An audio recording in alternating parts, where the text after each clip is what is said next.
Powered by the Montana Television Network. This is the 10 o'clock news on Q2, Montana's news leader. Good evening, everyone. Thanks for joining us tonight. I'm Jeanelle Slade. And I'm Russ Riesinger. Tonight, Roundup residents learning how to fight back when they get ripped off. After hail ravaged parts of Roundup, some areas still need repairs, including the holes in residents' wallets. Tonight, a look at potential fraud.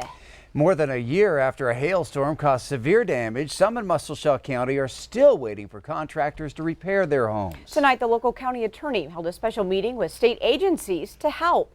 Q2's David Jade joins us with more from that meeting in Roundup. David. Well, Jeanelle, Russ, County Attorney Kevin Peterson says he has received many complaints about contractors who have not completed work or have never done the work. He says it was a catastrophic hailstorm that damaged homes and businesses on May 31st of last year.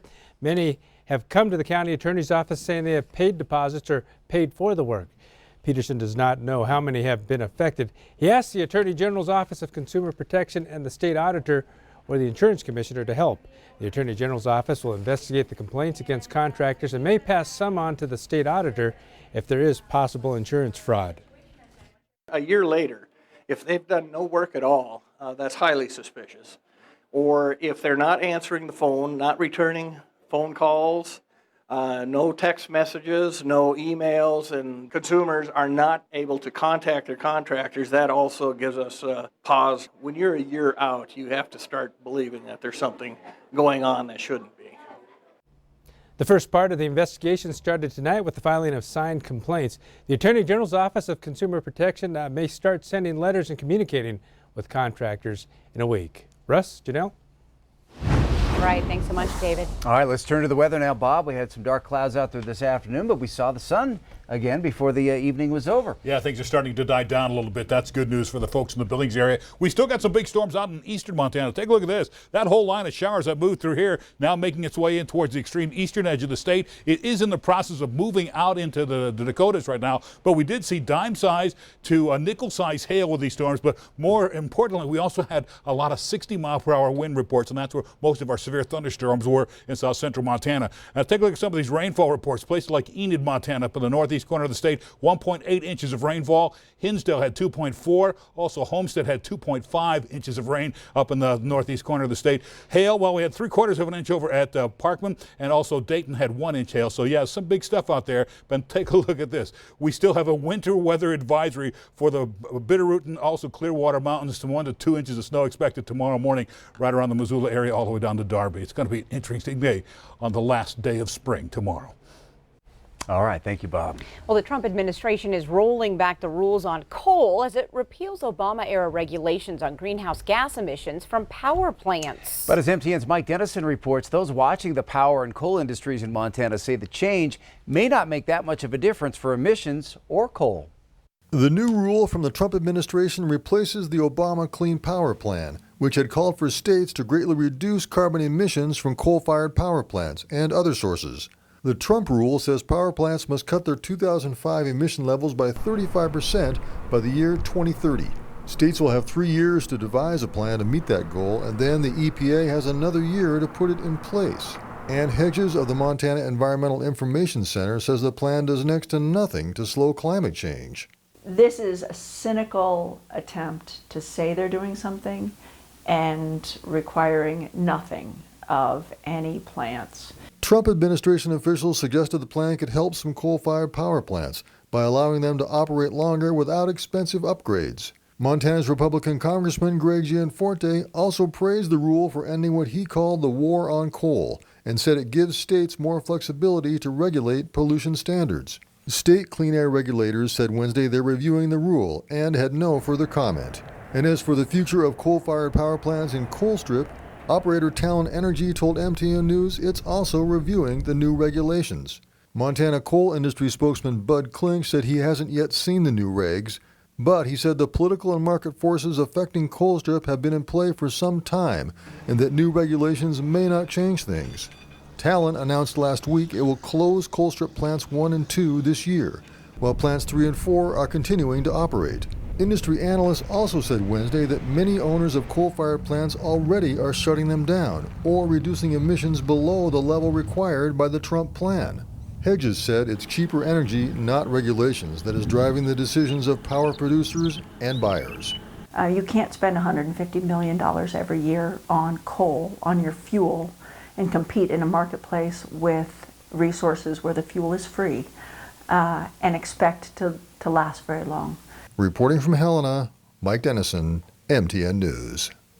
Well, reaction to the administration's move today was quick from both sides of the coal debate. Wyoming Congresswoman Liz Cheney says reversing the Obama-era Clean Power Plan, quote, recognizes the need for proven sources of energy that keep the lights on in Wyoming and throughout the country. But environmental groups see the Trump administration's move much differently. Mark Fix, a member of the Northern Plains Resource Council, accuses the Trump administration of doing the bidding of the coal industry while leaving the public to pick up the tab for pollution that degrades our climate and air quality. A bizarre hit and run in downtown Billings sends a local delivery driver to the hospital and lands a man in jail. Tonight, 27-year-old Zachary Knows His Gun is booked on an assault with a weapon charge after police say he repeatedly rammed a FedEx truck with his car. Well, it happened just before 4 o'clock in the area of Division Street and Lewis Avenue. The unsuspecting female FedEx driver was inside the truck while the attack played out. Sergeant Clyde Reed tells Q2 for some unknown reason, Knows His Gun ran his vehicle into the FedEx truck over and over until his car stopped working. Well, Knows His Gun took off running, but officers quickly tracked him down. The FedEx driver was taken to the hospital as a precaution and was released. Sergeant Reed says there is no connection between Knows His Gun and the delivery driver. Young girl is safe tonight after a water rescue near Montana City. Take a look. This video shows search and rescue carrying the 3-year-old out of the Prickly Pear Creek. The Jefferson County Sheriff's Office says the girl's grandfather managed to find her and keep her safe until crews arrived. Now, they say he grabbed her and held onto branches in the water.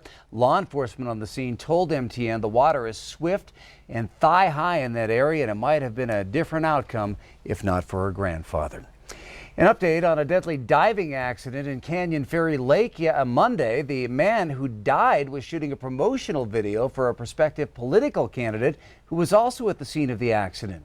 The Lewis and Clark County coroner says 40-year-old Jesse Hubble of Somerville, Massachusetts, drowned.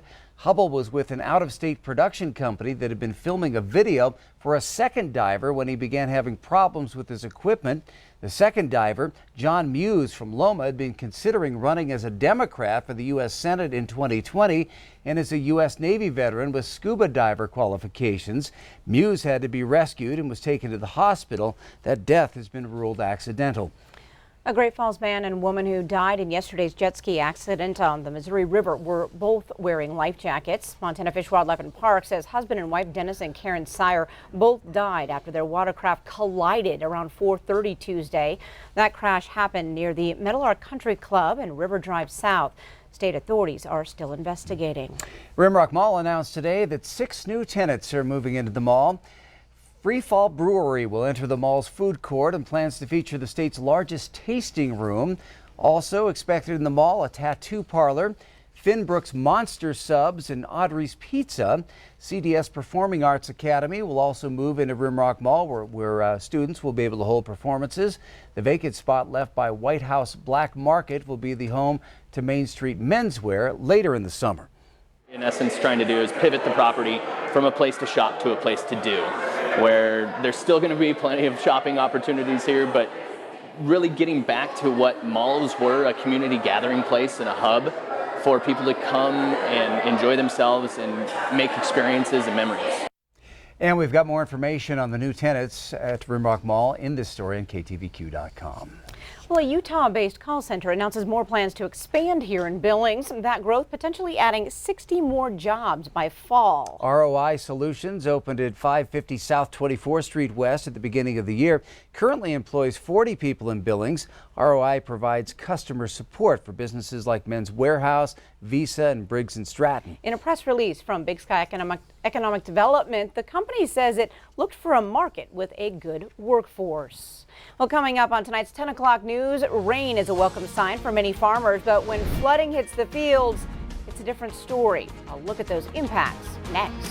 Plus, from retirement to running shoes, this runner is doing a meter for every year of her life. Wait until you find out her age. And later in sports, Scott shows us if your Mustangs catch their first win of the season.